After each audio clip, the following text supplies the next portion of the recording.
So today we're going to talk about the idea of the Tao as it's used in this text. There are different uses for it, but the idea of the Tao, or sort of the cohesion of the state, the way that people mesh well together, the way that a culture functions. You could say in a bunch of different ways, the life force, the spirit of a nation, that sort of thing. But to open it up, we're going to talk about a piece of the art of war that's one of those bits of sort of counterintuitive wisdom and advice that might be a little bit confusing, but it'll set us up for this talk and the tone that we're trying to take. So in chapter 7, it just says briefly, if you besiege an army, you must leave an outlet. Well, that's kind of weird. It's like, okay, is there some chivalry thing going here where you can't totally surround someone? You don't want to be completely like vicious in your siege or something, but that doesn't fit with other stuff because we talked about how he wants that sort of overwhelming force to complete defeat. So what's going on there? Well, if you go into a little bit of the text that built on this tradition, it explains it more. And some texts that were found, they're older, not actually part of the Art of War itself, but from that tradition and commenting on it. It says, open a road for the enemy to depart, show them a path for flight. When they are seeking life and escaping from death, they certainly won't have any will to fight.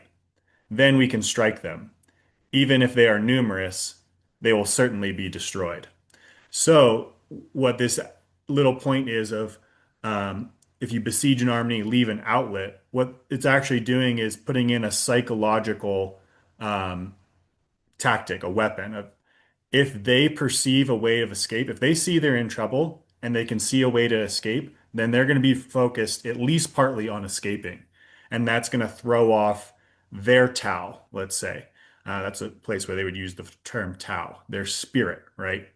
Um, and then on the counter side to this, when he talks about the different terrains, he talks about fatal terrain. And fatal terrain is a place where you're surrounded, where you're screwed, you're going down. And he says, what I would do when we're on fatal terrain, you tell the men or you show the men and make them see that we will not live. And so the point there is, well, if we're really screwed, if we're on fatal terrain, like we're going down, at least if we can get everybody to realize that and to be conscious of it, then everybody gives it all. Everybody fights to the last, to the death, and maybe you get a turn of events because of the force of your fight. There's another place where he says the whole art of warfare is the art of turning victory into defeat or defeat into victory, to be able to grasp victory out of the arms of defeat, um, to change defeat into victory. So, and this is one of the ways he recommends doing it. If you're in this place where it's all bad for you, don't let people don't let people despair.